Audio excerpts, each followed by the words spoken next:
Hi everyone, this is Kalyan Kumar this side and welcome back to Chemistry Universe. Biomolecules, we're doing carbohydrates and this is video number 6. And in this we're going to begin the chemical properties of glucose. There are several reactions in it, so we're going to break them down into smaller pieces. So this is the first of the chemical properties that we're going to see. And in this we're going to see some very important reactions. Some reactions that are explained by the open chain structure, some based on the ring structure of glucose, the hemiacetal one. So let's get on with it. All right, so this is glucose chemical properties 1. And so chemical properties, the first one we're going to do is acetylation. That means what we're going to do is we're going to form esters. You have glucose, and to make it shorter, I've just said CHO4 OH 4 times. It doesn't matter whether it is right or left, at least for these reactions. So what I do is I convert the alcohol, each of the alcohol group, into an ester. And the way to do that is, if you remember esterification, alcohol can be reacted with acid, but it is much easier to react it with acid halides and anhydrides. And there are 5 OH, 4 of them here and 1 here. So there are 5 CH3COCl we will use, or 5 mole of anhydride for every mole of glucose. And then you will find all the OH becoming esters. And this is penta-acetyl glucose. So all of them have become esters. Okay. So now let's look at the reaction with PCl5. Now when it comes to reaction with PCl5, generally what we would expect is that these 5 OH, 4 here and 1 here, they will react with PCl5 to form Cl, and it will also react with the aldehyde to form 2 more Cls. So effectively we expect 7 Cls to come, but it reacts only with 5. It only converts the OH. It's called glucose pentachloride, and this cannot be explained with the open chain structure because aldehydic group will take 2 Cls. So aldehyde also react with PCl to form geminal dichloride.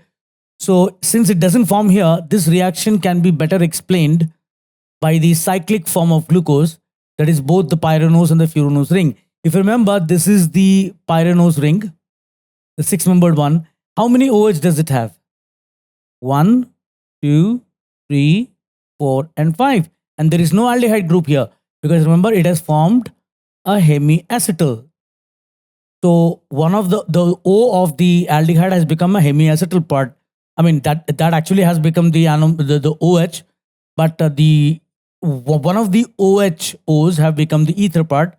So effectively you're only left with 5 OH, which is why it reacts with 5 PCl5. So this in fact is the one of the evidences for the ring to exist. And the same you will get even with you take the 5-membered furanose ring. Again, if you remember, you can look at this and see 5 OH and all of them eventually become Cl. Now, you can also do reduction with HI and red phosphorus. We have done this if you remember when we were trying to explain why it is the open chain form.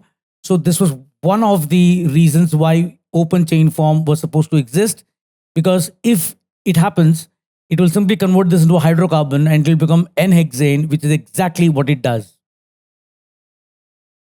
Then you have reduction.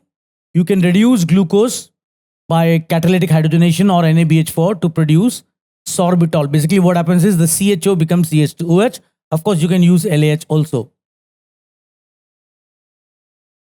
And you're not putting both of them. You're putting either H2NI or NABH4. And the CHO will become CH2OH, and this is called sorbitol. Then comes oxidation, and there are 2 levels of oxidation. One is the mild one, where only the CHO gets oxidized. And as you know, the traditional oxidizing agents for aldehyde, phthalate, toluenes, bromine water, they will all react with CHO to form COOH. But the bottom one, CH2OH, remains as it is, and this is called gluconic acid. And the second way of oxidizing is by doing it with slightly stronger oxidizing agent like dilute HNO3. In this case, both the CHO and the bottom CH2OH, both of them get oxidized. Both will become COH, and this is called saccharic acid. And of course, you can do the oxidation with HiF4 if you remember, per iodic oxidation. So if you remember, we had vicinal diols and all of them breaking off. So if you have this, so let's have a look at this. You have a C double bond OH. You have CHOH, and I'm not really picky about where I'm drawing the OH, as long as I'm drawing 4 of them. And then there is a CH2OH. Remember how it used to happen? It used to break this and give you a OH. It used to break this, give you OH on both sides, OH on both sides, OH on both sides, OH on both sides. First, let's look at this. Wouldn't this become formic acid? Yeah. Now this fellow, this carbon gets one OH due to this breaking and one OH due to this breaking. And those two OH will become double bond O. This will also become formic acid. So formic acid number 1, that is this. Formic acid number 2.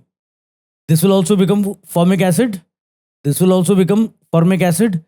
This will also become formic acid. On the other hand, this one has one OH already and one more OH. That will become a double bond O. It will become a formaldehyde. So you're going to get one formaldehyde and 1, 2, 3, 4, 5 formic acid. So this is what you get. And that is the end of course, you get HiO3, it gets reduced. And that's the end of chemical properties part 1. So I hope you're able to understand the reactions of this video. Not very difficult to go through because we've already done all of these functional groups before. So with that, this is Kalyan Kumar signing off. Have a great day and thank you for watching this, and I'll catch you in the next one.